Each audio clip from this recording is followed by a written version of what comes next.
Então nós tínhamos, né, fizemos o intervalo, paramos aqui. Então agora eu queria chamar a atenção de vocês, né? Então, vimos como se pode sair de uma eletrodinâmica numa dimensão mais alta e chegar a uma eletrodinâmica numa dimensão mais baixa. Pelo processo então, que nós vimos aqui, basicamente é um processo chamado processo de redução dimensional. Você reduz a dimensão. Uma coisa interessante que é estudada também, né, que é um assunto de pesquisa interessante, é o oposto da redução dimensional. Seria uma espécie de uma oxidação dimensional. Você cria novas dimensões a partir de dimensão mais baixa. Como você incorpora novas dimensões a um problema, né, que é, às vezes, de uma dimensão mais baixa. Mas aqui a gente vai falar só da redução.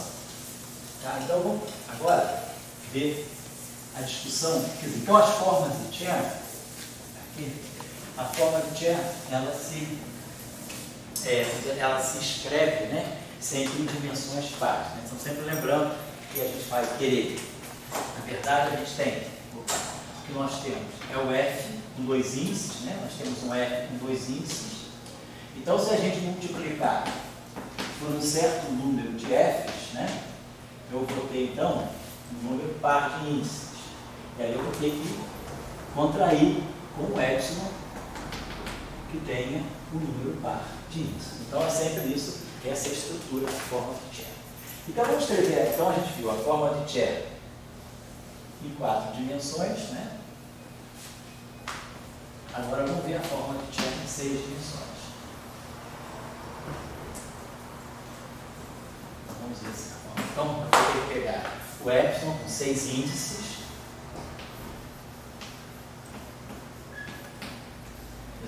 Epsilon, mini, kappa lambda, rho sigma, e vou contrair com 3 F's. F mini, F kappa lambda, F rho sigma. E aí a gente já começa a perceber uma coisa interessante. A forma de Chern, ela não é quadrática, ela é cúbica. Por ela ser cúbica, quando eu colocar isso na ação, ela vai gerar uma ação que vai depois dar termos que não são lineares nas equações de campo. Então, isso aqui já vai dar, vai implicar, isso aqui vai implicar uma não linearidade. Nós vamos ver depois. Não linearidade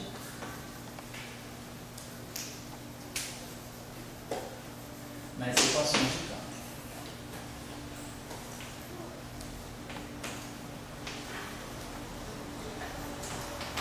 Então, vamos primeiro olhar a forma de Chern nas 6 dimensões que a gente está fazendo aqui.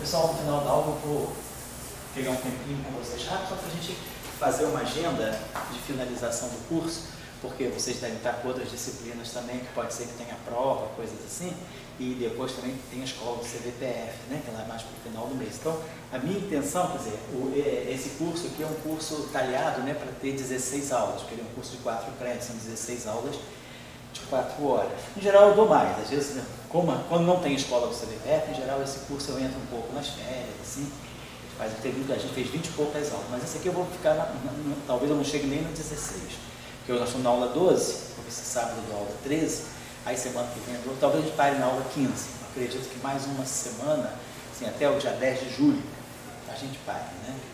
Então, para liberar vocês. E aí, vocês depois, o trabalho, vocês podem me entregar. Tem que ver o seguinte, a data limite do trabalho é a matrícula, porque eu sou obrigado a mandar as notas lá para cima. Já acontece muitas vezes também, da pessoa estar fazendo o trabalho e não ter tempo de terminar na hora da entrega. Aí a pessoa vem comigo, me mostra o que está fazendo, eu já dei assim, na base da hipoteca. Vamos lá, tá bom, o trabalho está saindo bem, você precisa de mais um mês para acabar, eu dou mais um mês e já dou a nota para a pessoa, porque a CFC ela pede as notas desses cursos básicos, né? Os outros cursos não. O outro curso que eu estou dando, teorias efetivas, pode entregar o trabalho até nas férias já. Você pode entregar em janeiro, não tem problema. Mas esses cursos básicos a gente tem que entregar na matrícula porque eles esperam que haja reprovação. Gostam disso. Então eles esperam que vai haver alguma reprovação, que alguém vai perder a bolsa por conta dessa maquice de eletromagnetismo, né? Então não é o caso. Então se vocês, eu prefiro o seguinte, a gente está lidando com adultos, de pessoas que não estão aqui à toa. Então eu prefiro muito mais que vocês levem o trabalho. Se vocês acharem que não está na hora de entregar, quer apurar um pouquinho mais, melhorar, uma questão própria, todo mundo quer fazer uma coisa bem feita, eu dou mais tempo, mas aí eu preciso ver em que ponto está, vejo qual é o nível do trabalho, o mínimo que eu dou é bíblico, não também sei para ninguém aqui. Então, só para brigar pelo ar, vamos dizer assim, que também não faz a mínima diferença, mas de repente tem essas besteiras de bolsa nota 10, tem essas coisas que o cara tem que ter muito ar, tem essas coisas assim, esses rituais aí que as pessoas gostam, né? Melhor ter prêmio Nobel do que bolsa nota 10, né? Mas aqui não existe essa besteira de bolsa nota 10, e então aí às vezes é importante brigar pelo ar por causa disso, né? Só para poder garantir a bolsa nota 10. Então, olha só, falando isso com vocês, eu dou o tempo, né? Quer dizer, vocês vejam pelo calendário do CBPF quando é a matrícula, porque geralmente eu faço assim com a Beth. Se a matrícula começa numa segunda-feira, eu entrego as notas naquela segunda-feira, né? Geralmente a matrícula aqui deve ter meados, segunda semana de agosto, porque a escola do CBPF termina, eu acho que dia 3, uma coisa assim. Então, eu acho que dia 5 de agosto, a matrícula deve ser do dia 5 até o dia, já são 2 semanas, né? Deve ser do dia 5 ao dia 18, ou não, 19, uma coisa assim, por aí. Aí, quer dizer, quando começar a matrícula, né, vocês me entregam, ou me procurem para dizer em que ponto estão. Quem precisar de mais tempo, não tem problema, tá? É só para deixar vocês tranquilos, né? Porque tem a escola do CBPF, de repente vocês vão fazer alguns cursos, não vão ter tempo de trabalhar, de executar a monografia do E6, né? Então, é só para não assim, pressionar muito vocês. Mas o que é importante me dar uma situação, assim, me deixar dar uma olhada na época da entrega das notas, porque aí eu lanço a nota e depois vocês podem me dar o trabalho, não tem problema.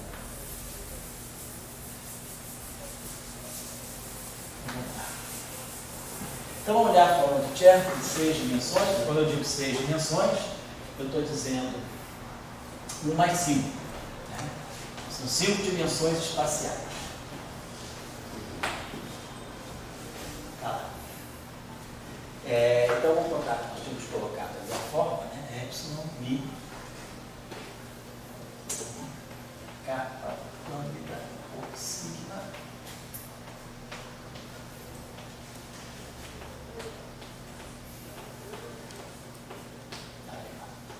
Vamos fazer exatamente o que a gente. Então, essa é a forma de Chernow, né? Dimensão 6, o Lev-Típica tem 6 índices, então eu vou precisar de 3 Fs. Vamos fazer o mesmo mesmo desenvolvimento que a gente fez na outra vez. D rho a sigma menos D sigma a rho. E aí, de novo, isso aqui é antissimétrico rho sigma, então esse termo aqui reproduz esse. Então eu posso esquecer esse termo aqui e vai me aparecer um fator 2. Vai aparecer um 2, epsilon, mi, k, lambda, rho sigma, f mi, f k lambda, d rho a sigma. E aí, de novo, vou fazer seguir aquele procedimento da derivada. Vou derivar. Bom, esse fator 2 é um fator global que eu não vou levar em conta, porque no final a gente coloca uma constante em frente ao termo, essa constante absorve qualquer fator. Então, eu vou esquecer o fator 2, né? Só por uma questão de, assim, que ele vai ser compensado depois através de uma constante. Ele é uma constante. Então, a gente vai poder colocar isso aqui como sendo a derivada disso tudo aqui.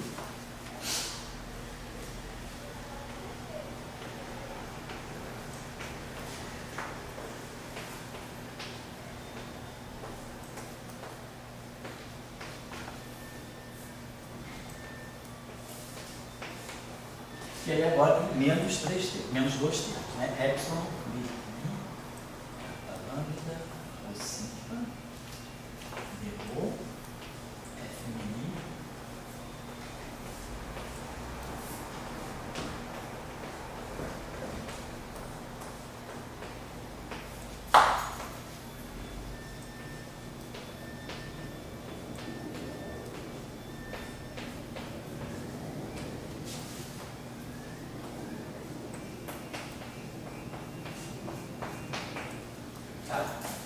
E aí, de novo, aquele mesmo argumento, né, que mostrava para a gente, isso aqui é identicamente zero, porque isso aqui vai bater de Rho, de Mi. Então, tem Rho e Mi. Depois vai ficar de Rho, de Mi. Tem Rho e Mi. Então, devido à simetria das derivadas e à antissimetria, esse termo aqui é zero. E a mesma coisa vai se aplicar aqui. Esse termo também é zero. Então, esse termo aqui vai se reduzir a essa 6 divergência. Isso aqui é uma 6 divergência do espaço 6-dimensional.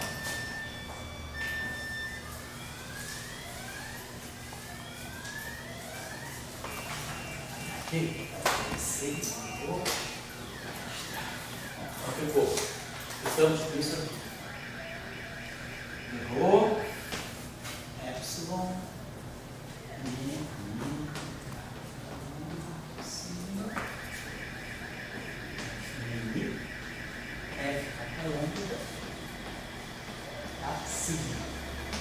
vocês estão vendo, olha a estrutura do termo de tensão. Já saiu epsilon, F, F e A. Né? Aí, de novo, esse índice ρ aqui. Então, vamos pensar, esses índices todos, né? Mi, todos esses índices aí são índices do espaço unicórtico 6-dimensional. Então, 0, 1, 2, 3, 4, 5. Então, aqui, 6 índices. Né? Então, aqui vão ficar. Então, aqui vai ficar o índice das 5 dimensões, vamos chamar de Mi-chapéu. Mi-chapéu. São os índices. E esse índice aqui, opa, é a coordenada x. Então, para passar, então, da forma de Chern do termo de Chern-Simons, a gente cai uma dimensão. Então, eu vou sair de 6 para 5. Então, lembrar o seguinte, de novo, o nosso elemento aqui de volume, né? D6x, né? Então, é dx0, dx1,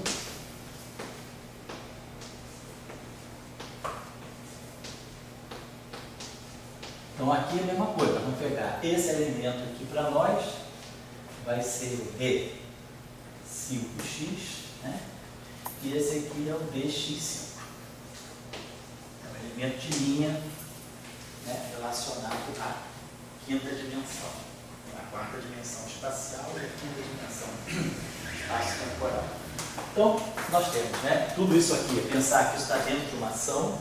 Então, nós temos esse D5x e o dx5. Né? E aí aqui nós vamos ter a mesma coisa, vamos ter esse dρ aqui, atuando desde 0 até 4. Vamos pegando essa quadra, essa aqui, epsilon,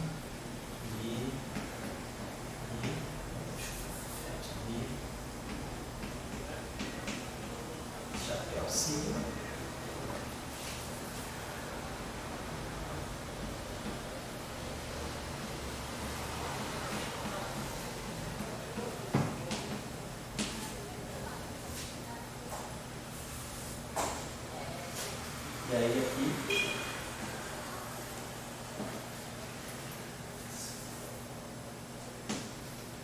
E aí aqui vai ficar mais D5. E aí a quinta dimensão, que é a quarta dimensão espacial, D5 do epsilon. O pessoal não tem o seguinte, eu posso trazer esse ρ cá, posso fazer o seguinte aqui, ó. Esse ρ está aqui, ele vai passar 1, 2, 3, posso botar o ρ na primeira posição, então ele vai passar 4 vezes, não vai trocar de sinal, então eu posso colocar epsilon ρ.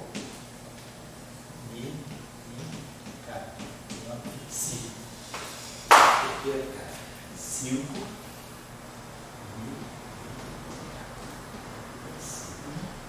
F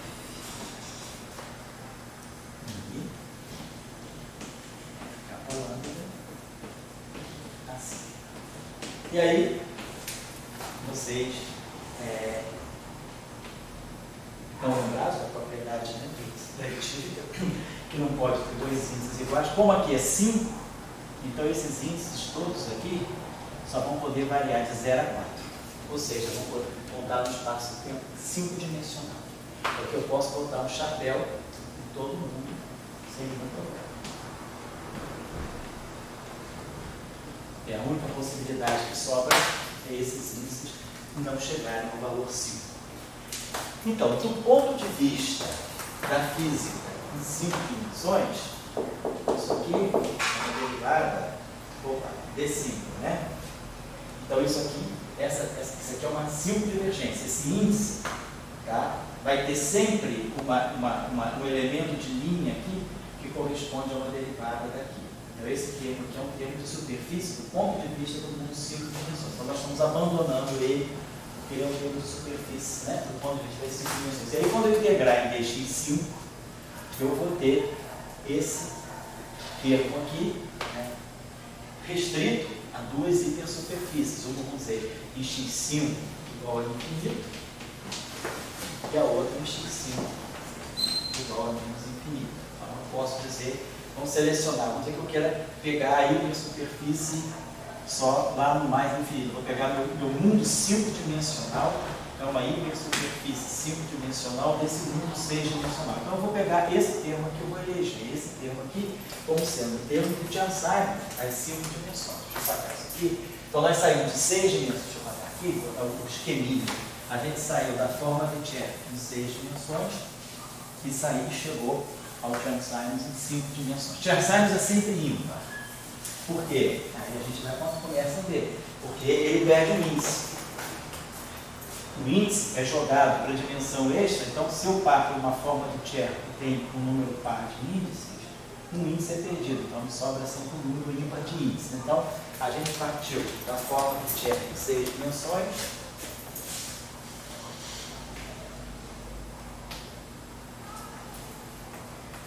e aí chegamos, né, em 5D, Chern-Simons, né?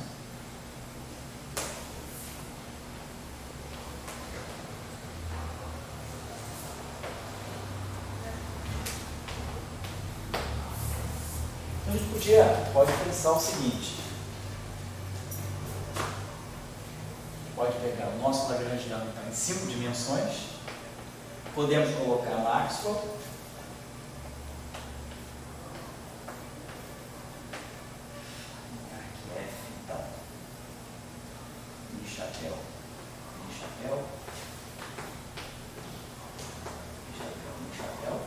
esse é Maxwell em 5 dimensões, tá? E vamos pegar agora o Chern-Simons, vamos dizer que a gente coloca aqui um parâmetro psi. Por isso que eu não me preocupei com aquelas constantes, porque no final do dia, aquelas constantes podem se agrupar para entrar no parâmetro psi. Então não tem problema. E aqui a gente bota o termo do Chern-Simons, epsilon, i, kappa, lambda, rho. A gente pode botar então f e i. São dois F's e um A. F kappa lambda.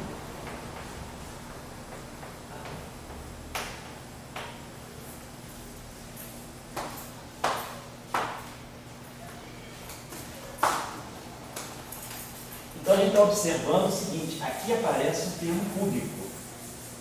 Quando a gente faz o princípio variacional para obter as equações de campo, o termo que é cúbico, ele vai ficar quadrático.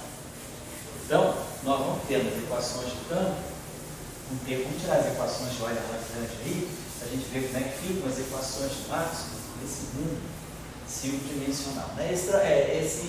Essa atividade aí de eletromagnetismo em 5 dimensões começou a ser explorada mais fortemente em 2013. Um trabalho do ITER, do Kim e do Zhang, que foi formular uma teoria de supercondutor topológico partindo de uma eletrodinâmica em 5 dimensões. Nós vamos ver qual é a peculiaridade que ela tem que pode ser importante para o mundo 4-dimensional. Vamos chegar lá. Então, uma referência, se alguém quiser, eu não tenho a referência de cabeça, mas se alguém quiser ter uma referência sobre Chern-Simons em 5 dimensões, é o trabalho do ITER.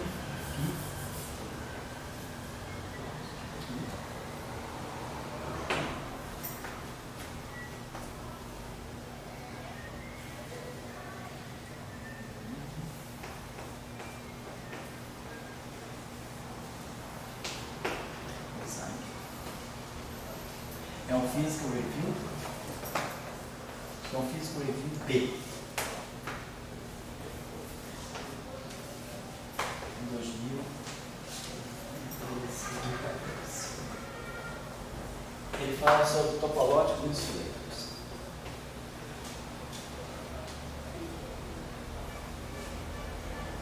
Não, é supercondável.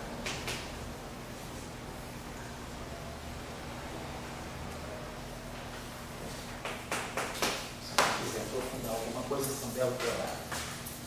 O Ki e o Zhang foram os que, assim, têm os trabalhos, trabalham muito forte sobre isolantes topológicos, supercondutores topológicos, esses materiais. O Zhang, infelizmente, morreu no ano passado. Morreu foi no ano passado. Ele esteve aqui, a gente trouxe ele até alguma vez aqui, quando ele ainda estava assim, começando a carreira dele, levamos ele a Vitória. Foi lá na escola super de interações fundamentais que a gente organizou e a gente levou ele justamente para falar um pouco. Ele nessa época estava trabalhando já com supercondutividade, esses modelos topológicos, mas ele morreu no ano passado, acho que ele se suicidou. Infelizmente, era um cara jovem, um cara simpaticíssimo, mas tinha lá suas conflitos com a vida. E fez uma linha de trabalho muito, muito interessante. Então, os trabalhos, essa dupla Ki-Zhang, vocês podem achar várias coisas sobre esses materiais topológicos, e sempre dando uma abordagem muito formal, mais matemática. Mas também com muita fenomenologia. A gente tem resultado desse, sempre ilustrando resultados experimentais, coisas, observações. Tá? Bom, então vamos tirar as equações de campo. Vamos lembrar que a gente vai fazer o princípio variacional, como a gente sempre faz. Então, variar aqui, vai dar duas vezes aqui o delta E. Vamos fazer o delta Mi, né? A variação do potencial vai induzir uma variação do lagrangiano. E aí a gente vai, pelo princípio variacional, princípio da eliminação, dizer que o delta L é zero para delta Mi é quadrado. Então o primeiro termo ele vai ficar, é um quadrado, então vai ficar menos 1 sobre 2 de zero, vamos colocar F Mi delta F Mi. Dá duas vezes, né? Quer dizer, derivado, a variação do primeiro vezes o segundo, mas o primeiro é a variação do segundo, mas os dois termos se juntam. E esse aqui, a gente vai ter mais Psi sobre Mi zero, Epsilon I, lambda, delta, F I, F kappa lambda,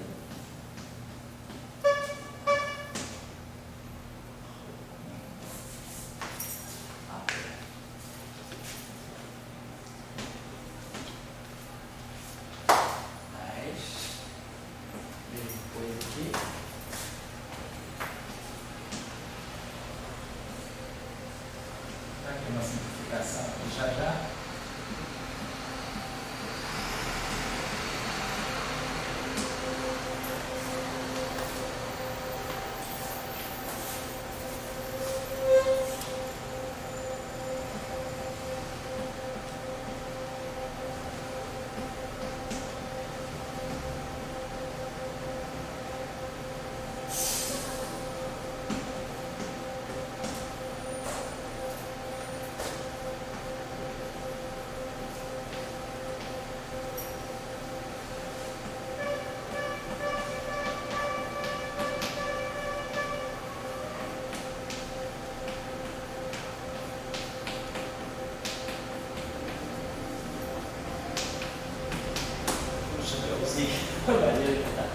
Pode vocês não se importarem, como a gente agora já está no mundo cinco-dimensional, pode tirar o chapéu. Vamos saber se é um de 0 a 4 ver? Então, daqui para frente a gente vai omitir os chapéuzinhos, né? Por acaso, o chapéuzinho vermelho. Então, vamos omitir os chapéuzinhos. Omitimos.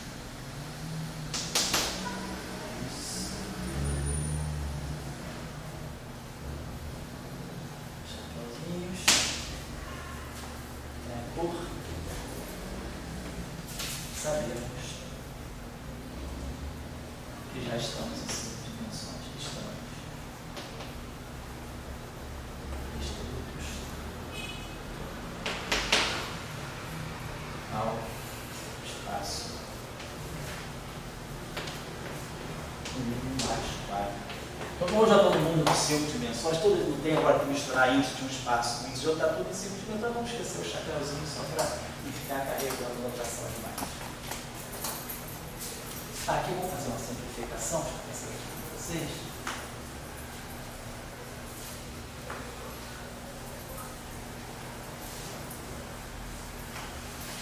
Olha só, esse termo aqui tem a mesma estrutura que esse. Delta F, delta... Vamos fazer nesse termo aqui, vamos fazer o seguinte, aonde tem, vamos trocar Mi, quando todos os índices estão somados, estão saturados, não tem problema, eu vou renomear isso. Eu vou chamar Mi, eu vou chamar de capa lambda.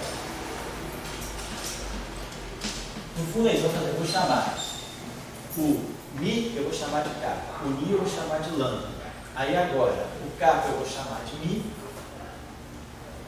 e o lambda eu vou chamar de Mi. Deixei o quietinho. Então eu só fiz uma renomeação de índices no segundo termo. Porque aí, ó, vai ficar bem parecido aqui. Deixa eu ver. Vamos lá. Eu troquei aqui, aí bem claro, tinha que trocar aqui. O Mini, então o Mi. Ah, tá certo. Eu troquei, o Mi, o capa, eu troquei aqui.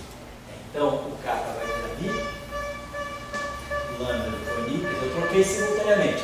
Quer dizer, aqui eu chamei o capa de Mi, o Mi de capa, o Ni de lambda e o lambda de Ni. Claro, vou fazer a mesma troca aqui. O Mi virou capa e o Mi virou lambda. Aí o capa, o Mi virou capa, eu tinha então da capa, o capa ficou Mi, não, esse Mi, aqui o Mi mesmo. Vou voltar aqui. Eu enrolei todo, perdão. A gente tinha isso aqui, né? Mi, capa, lambda, rho. Aí tinha ficado assim, F Mi, e a variação tinha ficado no capa lambda. F, capa lambda. Aí ele está vendo o seguinte, esse termo aqui tem tudo a ver com o termo anterior. Se eu substituir o capa por Mi, o lambda por Mi. O capa vira Mi e o lambda vira Mi. Capa vira Mi e o lambda vira Mi. E aí agora, o Mi vira capa e o Mi vira lambda. O Mi vira capa e o Mi vira lambda. Eu só fiz isso. Quando eu renomeio o par Mini no capa lambda e vice-versa, o segundo termo fica muito parecido com o primeiro. Ó. Capa lambda, F puro, delta F, o A certinho. Agora eu vou só ajeitar os índices aqui. Eu quero reconstituir essa ordem. Então eu vou passar o Mi para cá. Vai passar duas vezes. O Mi vai vir para cá, vai passar pelo capa e pelo lambda. Eu vou ficar epsilon, Mi, capa, lambda, Mi, rho. Aí agora eu posso trazer esse Mi para cá. De novo, o Mi vai para o lado duas vezes. Então, ao fazer essa troca de índices, o Mi vem para cá e o Mi vem para cá, eu reconstituo o próprio epsilon que estava aqui. Vai ficar epsilon Mi, capa lambda, rho. Então, esse segundo termo pode ser tirado porque ele está reproduzindo o primeiro. Então, vai ficar um fator 2. Eliminar esse termo. E aí agora, esse termo aqui já ficou delta. Porque nós queremos, por princípio variacional, isolar o delta A. Eu preciso isolar o delta A aqui. Como a gente já fez no caso de Marx. Então isso aqui é DI, delta Ni, menos DI, delta AMI. Aí de novo, antissimétrico no Ni.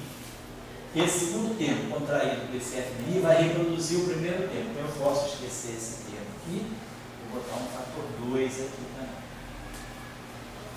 E aí aquele truque de antes, eu preciso liberar o delta Ni. O que nós vamos fazer?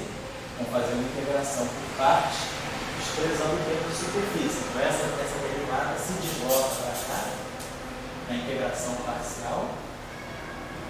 Ao se deslocar para cá, troca de sinal. E aí eu libero esse delta ANI, que é o que a gente precisa para escrever a equação de campo. A equação de campo vai ser delta ANI vezes isso igual a zero. Daqui a gente tira a equação de campo. Beleza. Então o primeiro termo está trabalhado. Agora eu preciso trabalhar esse termo aqui. De novo, isso aqui é dmi delta i menos dmi delta mi. Então, de novo, eu vou ter isso aqui é antissimétrico em I. Então, eu vou ter dmi delta mi menos dmi delta mi. O segundo termo vai reproduzir o primeiro. Então, ao transformar o f em derivada de A, isso aqui vai ficar dmi delta mi. Perfeito. Só que tinha um segundo termo, dmi delta mi. Mas esse segundo termo, com aquele epsilon, reproduz o primeiro. Então vai ter um outro, vai ter um fator 2 que vem do termo que eu não estou escrevendo. Já tinha um 2 que veio daqui de baixo, então vai passar a ter um fator 4 aqui. E aí eu estou ficando mais próximo do que eu quero. Estou liberando, né, o dmi, o delta mi. Preciso liberar esse delta mi. Como é que eu faço para liberar esse delta mi? Eu tenho que fazer uma integração parcial. Essa integração parcial vai bater nisso tudo aqui. Vou ter que jogar essa derivada para tudo isso que está aqui. E aí ela vem com sinal menos. E aí essa derivada sai daqui e ela vai bater dmi f capa lambda. Ela fez isso. É isso mesmo, né? Muito bem. Então já liberamos o delta mi. Liberamos aqui um delta mi. Então está aqui o delta mi liberado, o delta mi liberado aqui. Estou chegando próximo já do final. Agora aqui só lembrar uma coisa. Essa derivada se distribui em dois termos. Ela vai bater dmi f capa lambda a rho mais f capa lambda dmi a rho. Só que quando ela bater aqui, dmi f capa lambda, o primeiro termo vai ser esse. E o segundo termo é a derivada batendo aqui. No primeiro termo, vai acontecer o que já vem acontecendo sucessivamente. Eu vou ter dmi d capa a lambda, antissimétrico em mi capa. Aqui eu tenho antissimetria em mi capa. Aí vem depois dmi d lambda a capa. Mi lambda. Então, esse termo aqui, que vem da ação da derivada diretamente aqui, vai ser zero na contração com o epsilon. Então esse termo primeiro não tem. É uma simplificação. Então essa derivada, na verdade, ela vai atuar diretamente aqui no arroz. Então vai ficar f capa lambda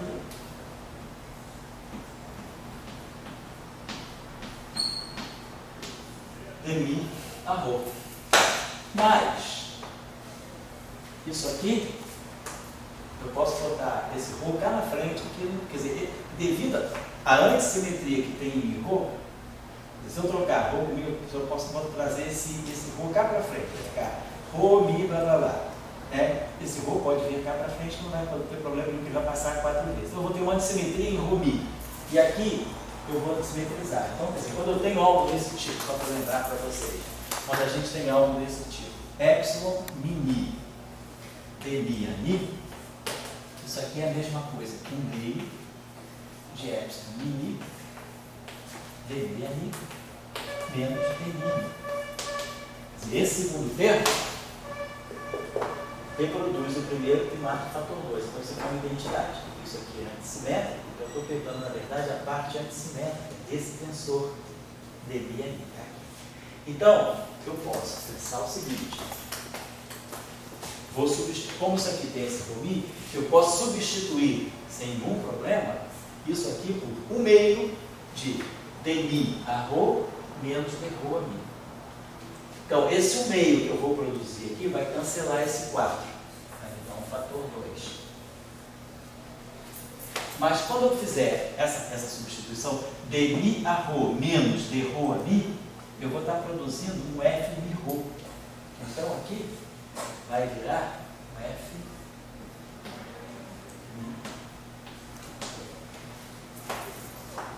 mi. Então, o que nós estamos observando? Ficou f capa lambda, f mi rho. Sobra o índice mi, beleza?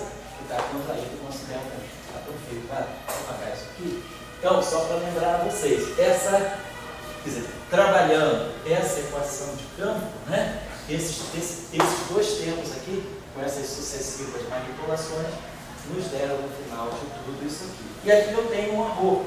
Ó, aqui eu tenho um delta ani. Tinha separado aqui um delta ani. Aqui eu separei um delta ani. Aqui dá rho. Então vamos chamar o seguinte, vamos chamar rho de ni e ni de rho. O rho vira ni e o ni vira rho, que são índices saturados. E aí eu separei aqui, ó. Ficou aqui esse delta ani. Aqui. Beleza. Então, aqui ficou. Bom, então agora vamos juntar tudo. Ficou esse epsilon mi rho, tem esse epsilon mi rho. F capa lambda, F capa lambda. Vamos só acertar os índices. Ficou delta ani. Esse delta ani está contraído. Eu vou fazer o seguinte. Vou jogar mi. Vou fazer o seguinte, eu vou trazer uma questão de organização. Vamos trazer esse índice mi, está na última posição. O mi na última posição. Isso aqui desapareceu, né? Ficou só isso aqui. Então vamos trazer o mi para a última posição. Quando eu trouxer o mi para a última posição, vai ficar mi, capa, lambda. Vou trazer o mi para a última posição. Quando eu trouxer ele para a última posição, ele vai passar 3 vezes. 1, 2, 3. Então, vou trazer o mi para cá. Ele passa 3 vezes, para dar um sinal mais.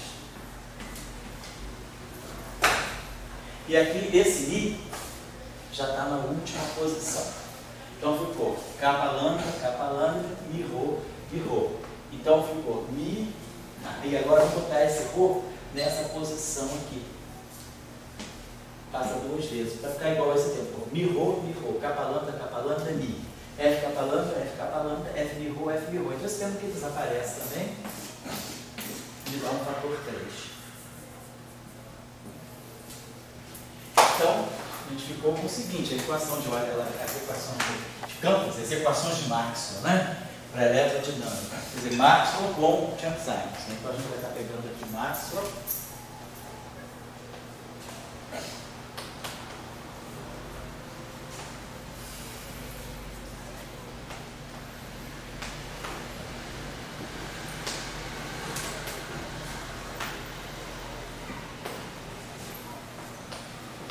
Quando eu colocar 5 dimensões, está sempre subentendido que é um tempo e 4 espaços, tá? 1 mais 4.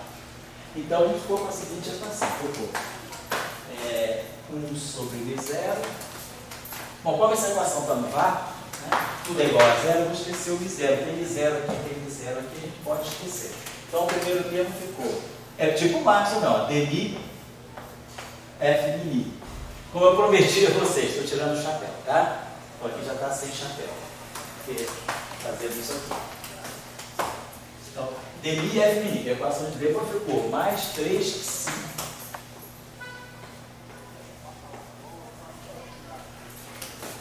E aí ficou epsilon mi rho, capa lambda mi.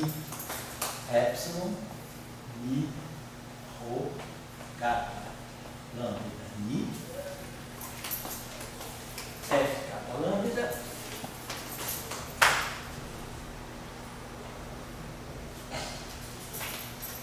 F mi rho. F mi rho. F mi rho. F capa lambda. Igual. Tá certo. Como esse psi é um parâmetro arbitrário, para não ficar carregando esse fator 3, a gente pode redefinir esse psi. A gente pode dizer que esse psi, por exemplo, é um parâmetro, né? A gente pode dizer que psi, por exemplo, é um alfa sobre 3. Vamos botar um parâmetro psi, vamos botar um parâmetro π sobre 3. Só para eliminar, fica 3 psi. Então, psi é um parâmetro que eu joguei. Eu vou fixar ele, então chamo ele de um Qi sobre 3. Então, 3π aqui. Então, chama isso aqui de um Qi. Então, esse aqui é um parâmetro Qi. Então, ficou essa forma da equação da eletrodinâmica. Se fosse só Maxwell, psi é 0, Qi é 0. Tinha esse tempo. Então, isso aqui é Maxwell em 5 dimensões. Maxwell é igual a todas as dimensões. É dmi, f mi igual a 0 em qualquer dimensão. Perfeito.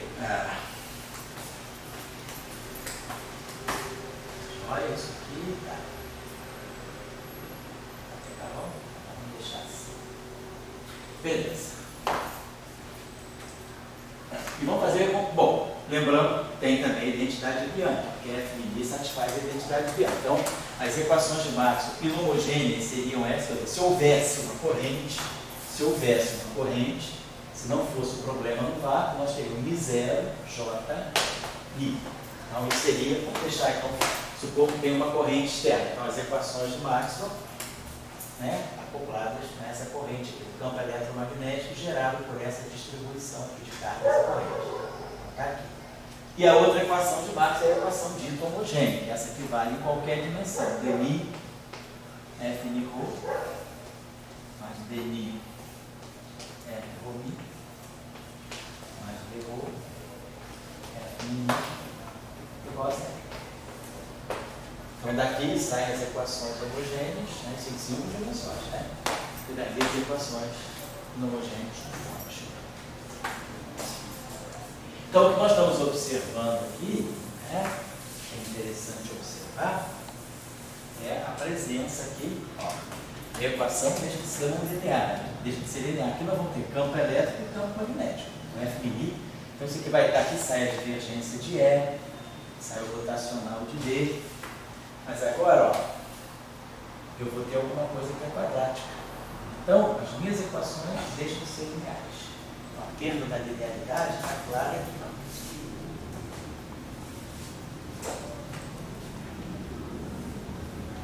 Contribuição. Contribuições, a gente vai ter várias contribuições não lineares.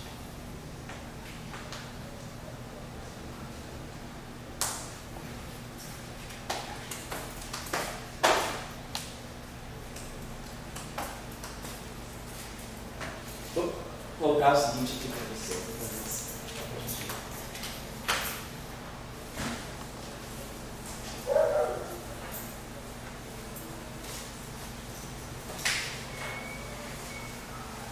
Vamos definir os campos elétricos e magnéticos em 5 dimensões. Então vamos dizer, o campo F' tem 2 índices, F'. Então a gente vai poder pegar as coordenadas F', ele vai ter 2 categorias de termos, onde eu tenho um índice temporal e um índice espacial, ou 2 índices espaciais. Lembrando que nesse caso, I e J variam de 1 é 4. Tem um setor espacial, que é quadridimensional, tem uma dimensão temporal e 4 dimensões espaciais. Então está aqui. Então, meu campo elétrico vai ser um quadrivetor. Então, eu vou ter D0, vamos fazer como a gente fazia exatamente no campo eletromagnético. D0, I, menos DI a 0. Aí, lembrando, D0 é 1 sobre C ddt. Aí, embaixo, é menos a componente do campo eletromagnético do vetor euclidiano. Aqui vai ficar menos DI e o A0 é φ sobre C. Então dá o centro, 1 sobre C, menos gradiente de φ, menos dA dt. Então vai ficar campo elétrico sobre C. Lembrando então, esse campo elétrico aqui tem componentes 1, 2, 3, 4. Tem uma 4ª dimensão espacial aí.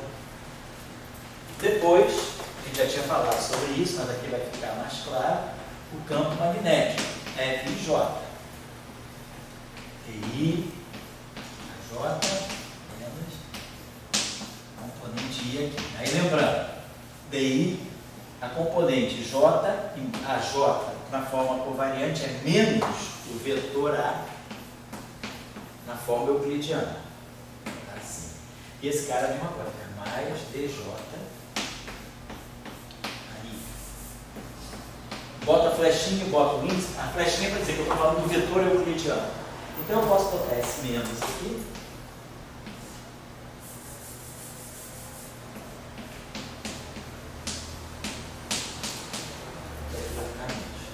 Então fica DI a J menos DJ aí. Que, no nosso caso tridimensional, a gente identificou como epsilon I J BK. Agora lembre-se o seguinte, em 3 dimensões, já tínhamos falado isso aqui no curso, em 3 dimensões, um objeto antissimétrico de rank 2, quer dizer, um objeto antissimétrico, uma matriz antissimétrica 3x3 é equivalente a um vetor. Então, em 3 dimensões, meu eliptílica tem 3 índices, não 4.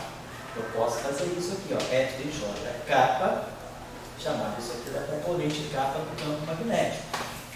Eu identificava o F de J como sendo a componente K diretamente do campo eletromagnético. Claro que eu vou fazer isso, só que, lembrando que agora, meu epsilon não tem 3 índices, tem 4 índices. O campo magnético em 4 dimensões espaciais tem um rotacional. Quando eu tirar o rotacional de um vetor em 3 dimensões, a gente já sabe, eu tiro o rotacional de um vetor, ele se comporta como um tivesse de um vetor. O rotacional já é dele.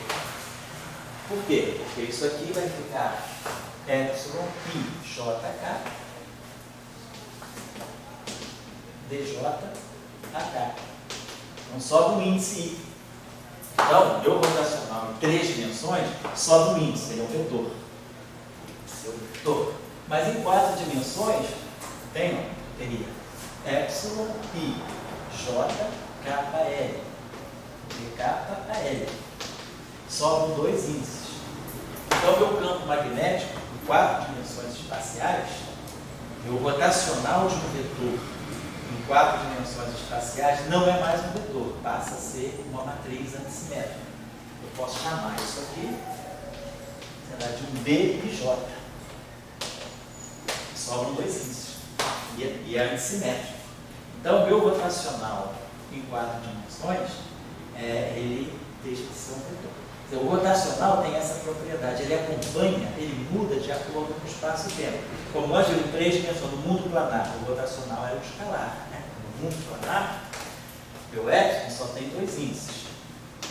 Então, quando eu contrair uma derivada com a componente A, não sobra nada. E aí eu identificava isso aqui como o meu campo magnético B pequeno no mundo planar. Em 3 dimensões sobra um índice, então é um vetor. Em 4 dimensões sobram 2 índices, então é uma matriz rank 2. Em 7 dimensões, em 5 dimensões, sobrariam 3 índices, seria epsilon I, J, K, L, N, D, L, N. Então sobrariam 3 índices antissimétricos, seria o que a gente chama de uma tresforma. Seria um tensor antissimétrico de rank 3.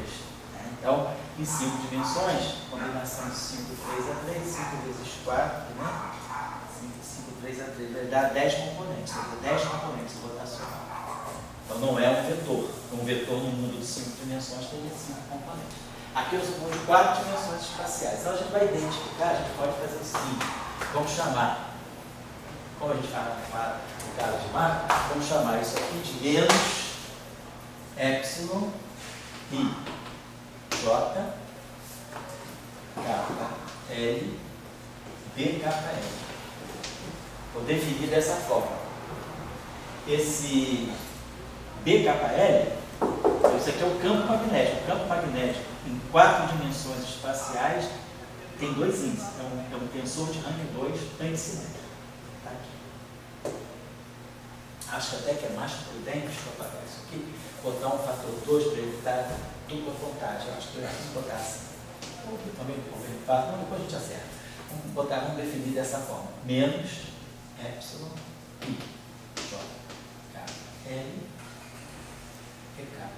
BKL. Quer dizer, em 3 dimensões, o que nós fazemos? Em 3 dimensões espaciais, no nosso mundo de hipótese, o que a gente fazia? A gente fazia assim: F I J é menos epsilon I J K, campo magnético componente K. Campo magnético tem uma componente só, um índice só, contrai com esse, sobra esses 2 índices aqui. Mas eu estou em 4 dimensões espaciais, então eu tenho que colocar meu elétrico em 4 índices, então eu tenho que colocar 2 índices aqui, 2 índices aqui. Então, só lembrando a vocês que a gente já tinha falado que o campo magnético em 4 dimensões espaciais deixa de ser um vetor e passa a ser um tensor de rank 2. O campo magnético só é um vetor em 3 dimensões. Por isso que o magnetismo ele percebe mais a dimensionalidade do que o campo elétrico. O magnetismo, porque o campo magnético ele se ajusta com aquela dimensão. O campo elétrico não, o campo elétrico vai sempre para a dimensão do espaço-tempo, ele é sempre um vetor. Qualquer lugar que você vai é um vetor. Tanto é que a gente, quando falou da eletrodinâmica em uma dimensão, né, se o nosso mundo tivesse uma dimensão temporal e uma dimensão espacial, não haveria nenhum campo magnético. Porque eu não posso tirar o rotacional de um vetor em uma dimensão espacial. Vamos pensar num mundo de duas dimensões espaço-temporais, T e X. Então, um vetor só tem uma componente, só tem a componente X. Então, o rotacional ele pede uma antissimetria. Eu tenho que derivar uma coordenada I da componente J menos DJ do AI. Isso é o rotacional. Ou seja, o rotacional está pegando uma coisa transversa. Como eu estou em duas dimensões, o que é transverso? Se eu pegar essa direção aqui, o transverso é essa direção, sobra uma direção. Mas se o meu mundo é retilíneo, o que é transverso ao mundo retilíneo? É uma coisa ortogonal. Eu estou fora do espaço, eu saio do espaço. Então, no mundo unidimensional, não tem sentido eu falar de rotacional. Então, não tem nem campo magnético. Então, a eletrodinâmica em duas dimensões, espaço temporais, ela só tem campo elétrico. Ela tem campo magnético. Foi? Teria algum sentido imaginar um ar se fosse um tensor? Imaginar o quê? O potencial lá como multidimensional. Poderia, você pode imaginar. Você pode formular modelos tipo eletromagnéticos, né, onde o potencial deixa de ser um vetor e passa a ser uma função. É o que a gente chama de eletromagnetismo escuro, é o dark photon. O dark photon você usa o potencial não mais um vetor, mas um tensor de rank 2 antes. Porque aí mudaria isso. É chamada eletrodinâmica de Alcon. Outra eletrodinâmica.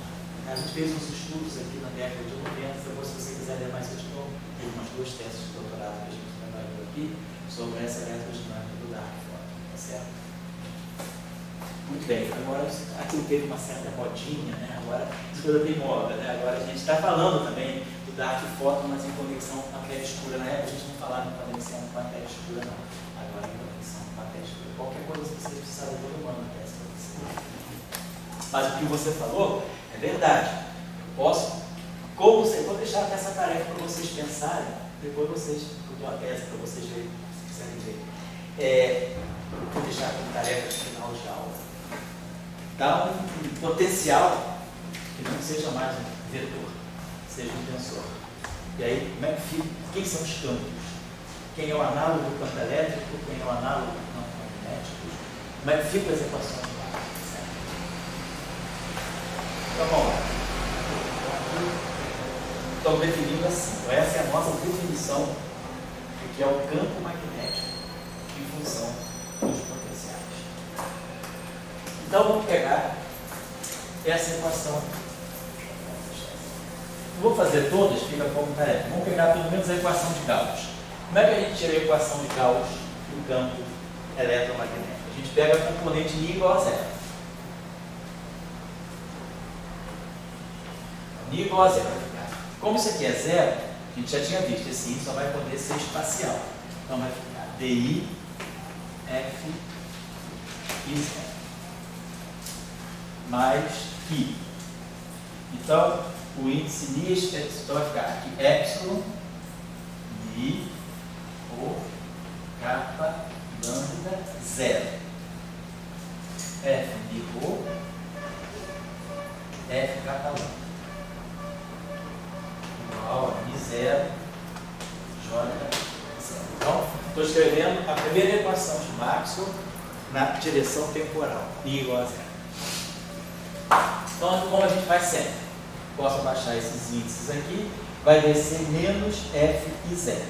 Mas menos F e 0 é mais F0I. Então, esse primeiro termo pode ser escrito DI, F0I. Desci, ganho um sinal menos, mas troquei a ordem e recupero o sinal mais. Mais que. Vamos botar esse zero aqui na frente. Ficar epsilon 0 mi rho kappa lambda F mi rho F kappa lambda igual a mi0. A corrente componente zero da corrente é C vezes a densidade K. Lembrando, né, que a componente zero da corrente é Rho vezes C. Bom, aí vamos lembrar. Agora, se esse índice aqui é zero, esse LED típica tem 5 índices. Se esse índice aqui é temporal, nenhum índice aqui mais pode ser temporal. Todos os índices têm que ser espaciais. Tá certo? Então eu já vou substituir aqui todos esses índices μ, ρ, kappa, lambda por índices espaciais. Tá certo? Como esse índice aqui é temporal, nenhum desses aqui pode tomar o valor zero. Então eu vou chamar μ, ρ de IJ, chamar IJ, kappa L. IJ, kappa L. Beleza. Vamos lá.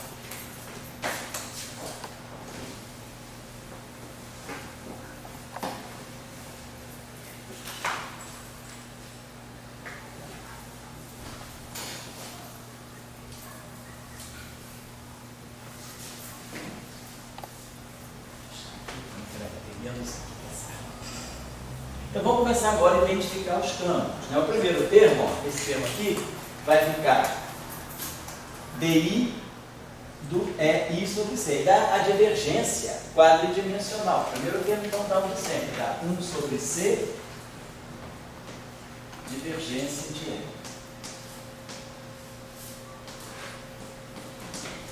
Tá? É o típico termo de Maxwell, de Gauss. Agora eu vou fazer uma consideração aqui, só para a gente ficar junto. Epsilon, 0, e J, kappa L. Olha só, esse Epsilon, 0, 1, 2, 3, 4, a gente sempre define como sendo mais um, o leve tipo. Então, Epsilon 0, 1, 2, 3, 4. Agora, no mundo euclidiano, né? Se eu estou no mundo espacial, a gente tem um epsilon, quer dizer, isso aqui vale mais um, então eu vou identificar isso aqui como epsilon 1, 2, 3, 4. Então nós vamos identificar esse cara aqui, como ele vale 1, eu vou identificar esse epsilon aqui, eu vou identificar o epsilon euclidiano I, J, kappa L. Porque isso aqui vale 1, isso aqui vale 1. Então esse primeiro termo aqui vai ficar mais I, epsilon I J kappa L. Aí esse F I J aqui, a gente identificava, era menos epsilon I J, vamos botar aqui MN, F BMN, que é o campo magnético. E esse aqui, menos epsilon kappa L. PQ, V, PQ, igual a M0, C.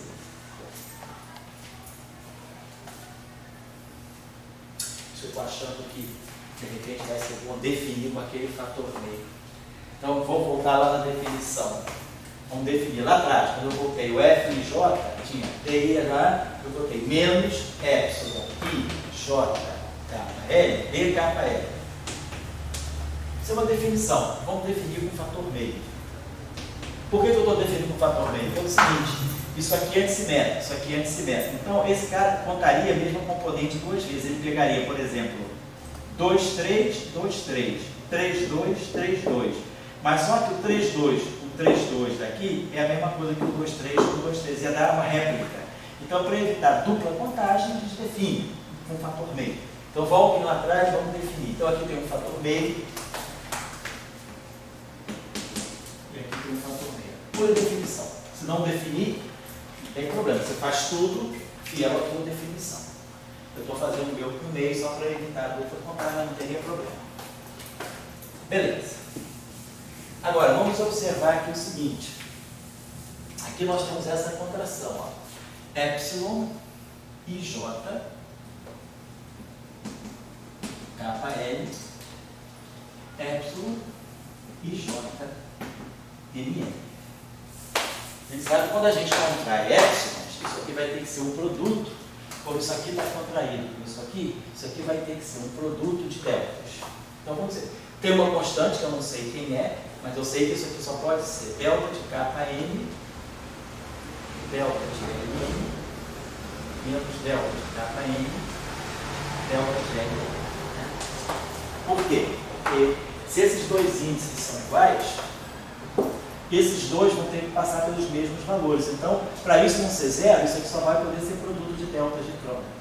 Então, não tem outra saída. Vamos acertar essa constante.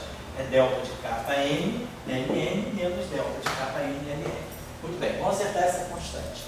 Vamos dizer que eu tivesse assim, epsilon i j 2, 3, epsilon i j 2, 3. Isso aqui, segundo a nossa regrinha, que seria C delta 2, 2, delta 3, 3, menos delta 2, 3, delta 3, 2. Claro, essa delta 2, 2 é 1, delta 3, 3 é 1. Então isso aqui dá C. Estou fixando a minha constante C. Como isso aqui é 2, 3, tá, 2, 3, 4, vou botar 3, 4. 3, 3, 4, 4, menos 3, 4, 4, 3. Aqui dá 0. Delta 3, 3 é 1, delta 4, 4 é 1. Então, como isso aqui é 3, 4 e isso aqui é 3, 4, isso aqui só vai poder ser 1, 2, 1, 2 ou 2, 1, 2, 1. Então vai ficar 1, 2, 3, 4, 1, 2, 3, 4. Dá 1 mais 2, 1, 3, 4, 2, 1, 3, 4. Não, então isso aqui vai dar 2. Então 6 dá 2. Então a gente pode usar essa identidade aqui. F no J, KL, vezes F e N e J. NN é 2 vezes isso aqui. Então, esse aqui, eu estava eliminando o fator 2. Então, esse termo aqui, deixa eu fazer uma coisinha só aqui. Vou botar aqui 1 quarto, então já vou limpar aqui.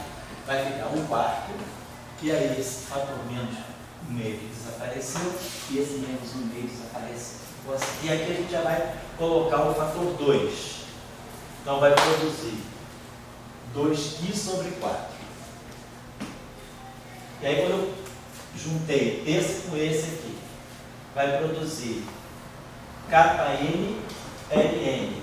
Então vai ficar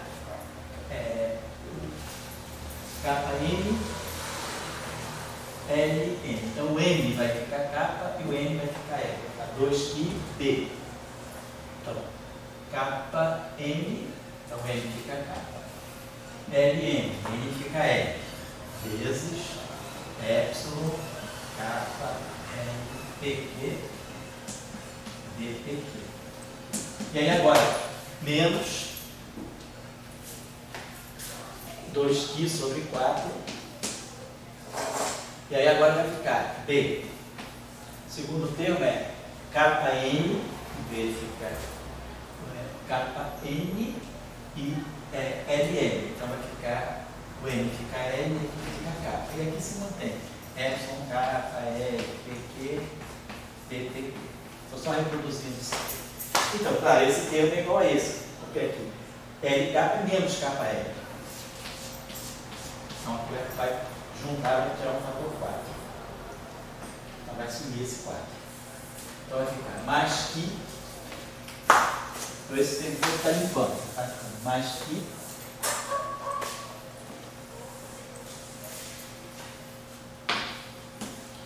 Aí ficou. Sobrou esse epsilon. Epsilon KL dq. BKL. BPQ. Então, a gente pode usar a definição de dual aqui. O que é o dual? É a contração, já tinha explicado para vocês, né? O dual é a contração do epsilon com alguma estrutura. Eu defino, vocês vão fazer assim, o dual betil KL é 1 meio de epsilon kn pq dpq. Isso aqui é o dual do campo magnético. O campo magnético é uma matriz 2 por 2. Contraído com isso aqui, continua sendo uma matriz 2×2, só que é a matriz dual. Então, isso aqui é a matriz original e essa aqui é a matriz dual. O meio de epsilon kappa L, então isso aqui, esse carinha aqui é duas vezes, quer dizer, epsilon kappa L, PQ vezes PQ é duas vezes betil kappa L. Então, isso aqui ficou o seguinte, no final do dia a gente ficou assim, 1/C, divergência do campo elétrico, mais, aí aqui vai produzir o fator 2, 2π,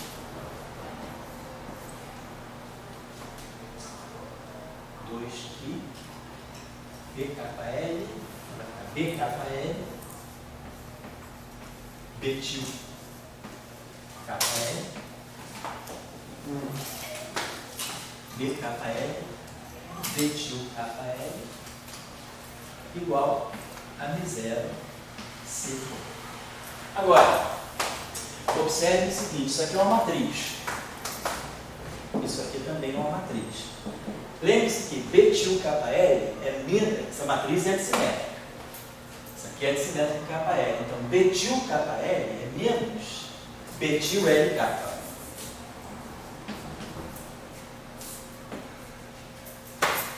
Agora, o que tem isso aqui? Isso aqui é um traço. Isso aqui é o traço da matriz campo magnético vezes o dual da matriz campo magnético. Eu posso escrever essa equação de uma forma mais concisa, eliminando esses índices. Então, botando o seguinte, essa equação é uma equação escalar, isso aqui é a divergência de um vetor, é um escalar. E o traço de uma matriz também é um número, então toda essa equação é toda escalar. Então, vai ficar divergência do campo elétrico menos 2π vezes C traço na matriz B vezes a matriz betil, aí vai ficar C2 ou sobre Y0. Então essa é a equação de Gauss. Então o campo magnético passa a ser uma matriz, tá? Uma matriz assimétrica, e aí toda matriz assimétrica em 4 dimensões pode ter o seu dual. Então essa equação foi de uma forma mais bonitinha, quer dizer, sabendo quem é o campo magnético, né, sabendo a matriz do campo magnético, automaticamente tira a matriz betil. Mas o que é importante observar é a quebra da linearidade. A equação é linear no campo elétrico, mais quadrática do campo magnético. Certo? Então, a quebra da linearidade está aqui.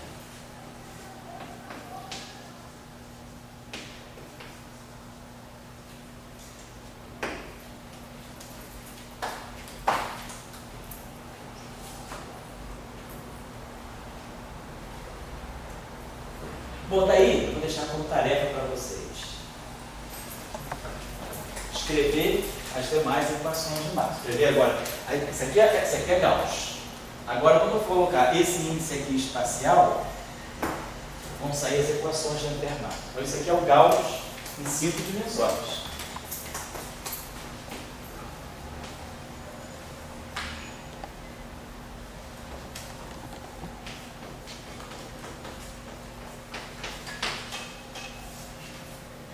Legal.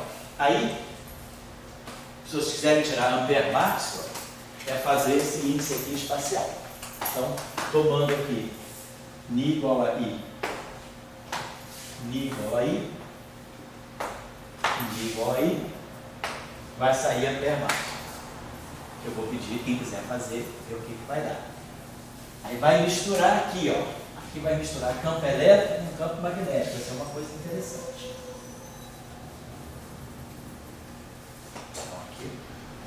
Aqui vai sair Ampère-Maxwell.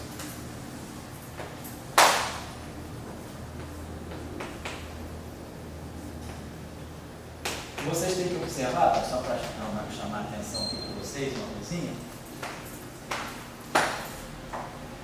É o seguinte, por exemplo, esse índice aqui, ele vai poder ser 0, pode ficar B0, F0I, que é o termo da corrente de deslocamento.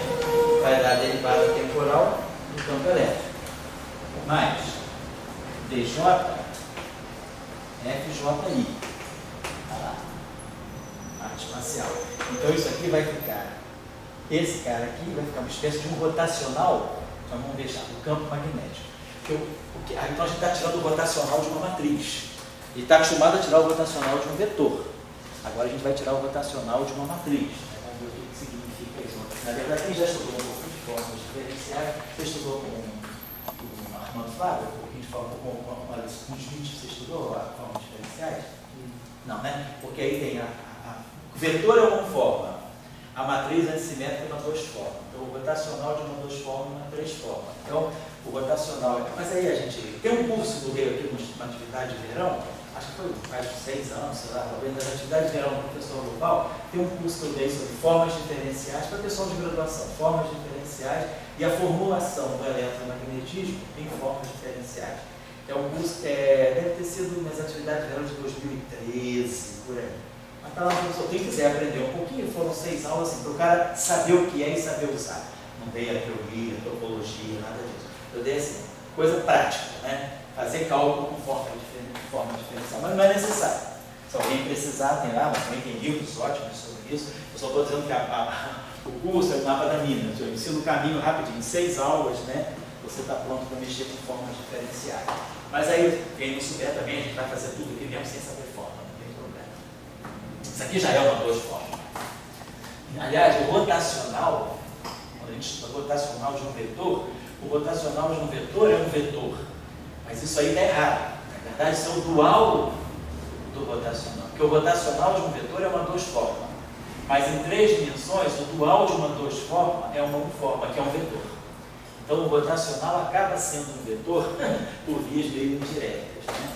Mas em 4 dimensões a gente vê que a coisa é automática. Então, essa equação. Aí quando a gente colocar aqui, bom, aí vocês vão preencher isso aqui. Agora, se esse índice aqui vai dar várias contribuições, porque se esse índice aqui é espacial, esse pode ser temporal, e aí todos espaciais. Depois, mais esse temporal e todos espaciais. Depois, mais esse temporal, todos. Então aqui vão sair 3 termos. Esse sendo 4 termos. Esse sendo temporal, depois a segunda possibilidade, esse sendo temporal, esse sendo temporal, esse sendo temporal. Mas claro que esses termos vão se juntar. Vai ter uma mistureba boa aí. Muito bem. Aí vão aparecer produtos de campo elétrico e campo magnético. A matriz. Mas seria interessante vocês desenvolverem essa expressão aqui, só para vocês terem esse treinamento. Aqui, só para lembrar, eu posso descer esse índice J aí, que aqui que vai dar o rotacional. Em 3 dimensões, ó, isso aqui é um B+, é rotacional de B. Agora, aqui para nós, isso aqui é DJ, isso aqui nós dizemos é menos 1/2, vou esquecer, menos 1/2 de epsilon, JI KL, BKL. Então, já dá para essa expressão aqui, epsilon, JI KL, DJ, BKL. Ó, agora só com índice, ó. J está com J, posso trocar esses índices aqui, botando um sinal menos, e J, botando um sinal menor. JJ, K, L, L, sobe um índice. Isso aqui é um vetor. Então, eu posso chamar isso aqui, sei lá, de um vetor W. Então, o rotacional de uma matriz antissimétrica ou de um tensor antissimétrico em 4 dimensões é um vetor. Agora, quem é o vetor em 4 dimensões? Não é o rotacional do vetor, é o rotacional de uma matriz, o rotacional de uma matriz antissimétrica. Vou pegar um campo, né? Um objeto, tenha 2 índices, como é esse cara aqui, esse campo magnético aqui, é um campo magnético que tem 2 índices. Se eu tirar o rotacional dele, olha o que me sobra no final do dia, esse índice. Então me sobra um vetor. Então, em 4 dimensões a gente tem isso, o rotacional de um vetor é uma matriz antissimétrica. Agora, o rotacional da matriz antissimétrica é um vetor. Tudo é comandado pelo epsilon. Não tem erro, não tem nem botar isso na cabeça. É só botar o epsilon. Quando você bota o epsilon e você faz as contrações, você vê o que sobra. É aquilo que vai te dar o caráter, né? Então, se você colocar em 4 dimensões, você tem epsilon, I, J, K, L. Se eu tirar uma derivada de um objeto que só tem índice, vão sobrar 2 índices. Então, o rotacional de um vetor é uma matriz. Mas se eu botar aqui um cara que tem 2 índices, vamos pegar aqui, DJ, uma derivada de um objeto que tenha 2 índices, KL. 3, ó, sobrou um índice. Então isso aqui vai ser um vetor. Se eu tirar agora o rotacional de um objeto que tenha 3 índices, que vai ser um escalar. Então isso aqui, o rotacional de uma 3 forma dá um escalar. O rotacional de uma 2 forma dá um vetor. O rotacional de uma 1 forma dá um